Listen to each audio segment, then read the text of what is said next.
Hello, I'm going to be demonstrating some undercharging techniques for the first match. I'm going to just uh, use a fully charged Thunderbolt. It will one-hit KO Mantine, and Mantine won't shield. And if you ever are in a situation where Mantine does shield, you benefit.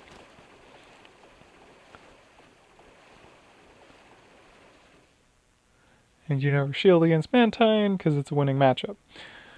So the issue with Thunderbolt is that it deals too much damage, because it'll one-shot. Which means you go into the next matchup, potentially an unfavorable one, with no extra energy. So for speed, we're just using a high-level Razor Leaf user, maxed out Roserade, just to get to the next matchup as quickly as possible. There's a bit of a fallacy around rings. There is not actually like 3-ring, 2-ring distinction. It's only based on how much it's charged. So even when people are supposedly hitting 3 rings, it can do slightly less sometimes. It's almost impossible to get the maximum damage,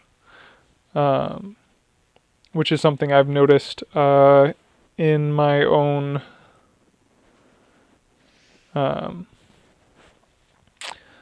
challenges I've set for myself against team leaders. So this time I'm going to charge less than full. We're gonna, let's say, go to just one mostly full ring. Because as we know, it's an approximate. Again, not shielding. And so the bounce becomes dealing enough damage that you can feint with quick moves. Okay, so I powered it up and then let it drop down to 1. And this is already better. Mantine's going to take more damage, but they're not going to switch into something weak to Mantine anyway. And you'll see I get a Thunderbolt, a full Thunderbolt charged.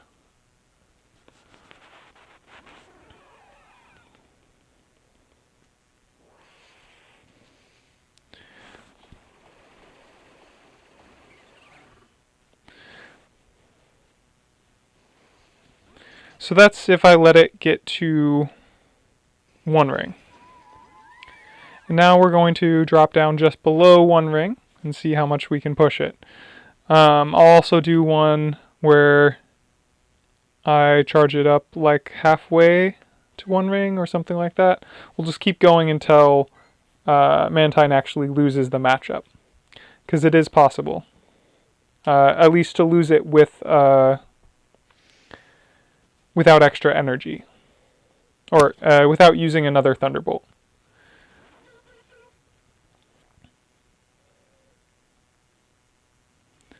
So this time I will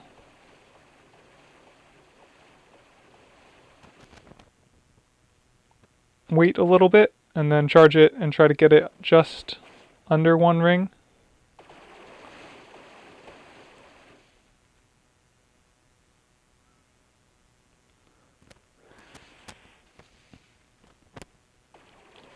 Under 1 full ring, I mean. So this is probably the ideal range.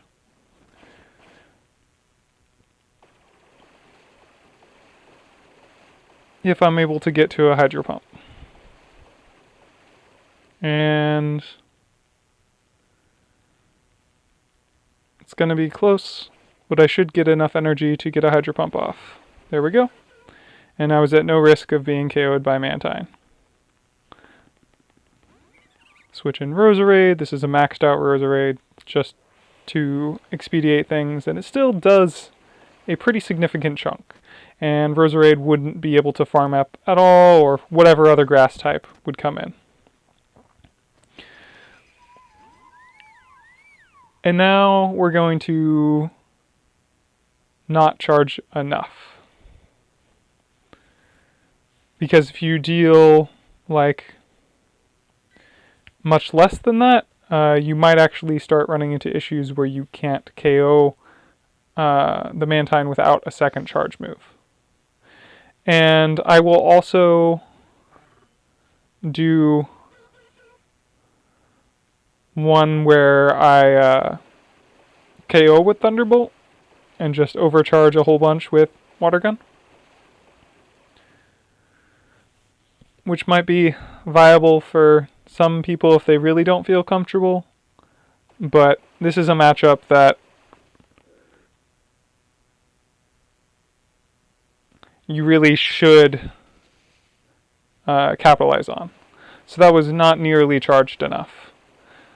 I'm going to actually end up losing this matchup, I believe. Just trying to feint down with water guns.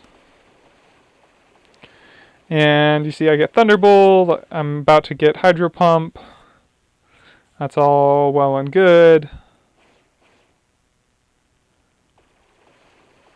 But especially if this Mantine had Ice Beam, which typically does a little bit more. This is dangerous territory. And I barely faint.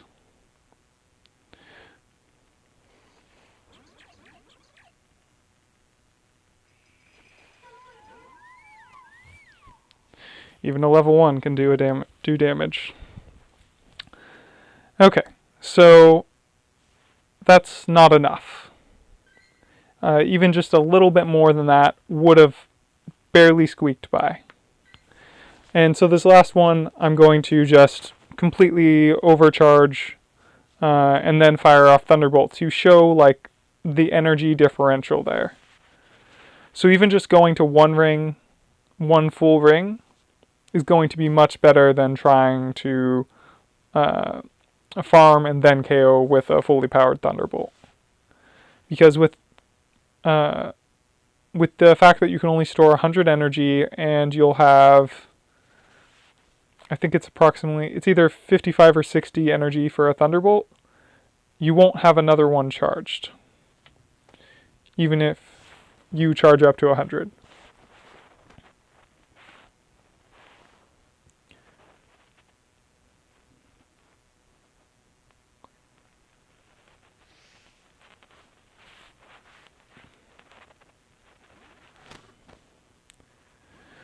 So, Hydro Pump, I don't remember if it's 75 or 80. I think it's 75.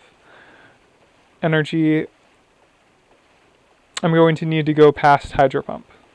So, I get approximately 50 energy or so, maybe just under that, like 40, at the first Aerial Ace.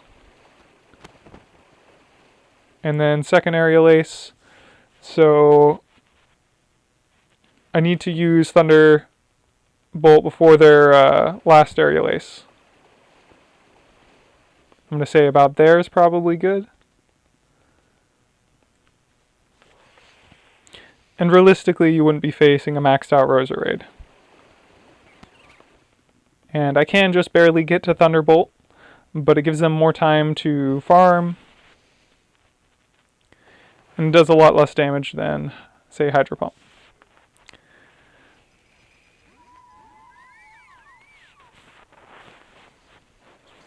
And this isn't the only sort of matchup that this scenario can happen, but it's probably the most pronounced, just because Thunderbolt one-hit KOs unless you undercharge.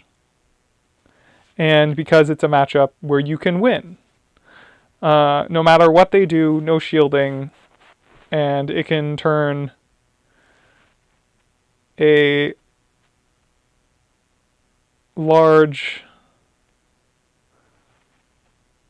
It can turn a large victory into an even greater one, because nothing wants to tank a Hydro Pump. Even if it's... Unless you're running into like an Alolan Exeggutor, even then, I imagine it'll still do at least a third of its health. because it doesn't have the best stat spread.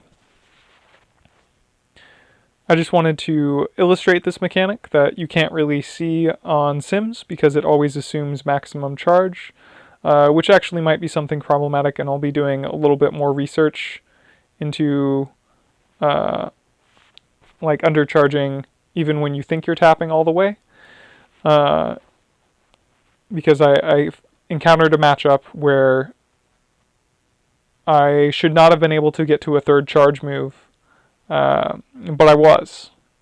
I think 3 out of 4 times, which either has to do with undercharging or some misclick moves on my opponent's part. And I'll be doing some analysis of those videos later. Thanks, hope this was helpful. Have a good one.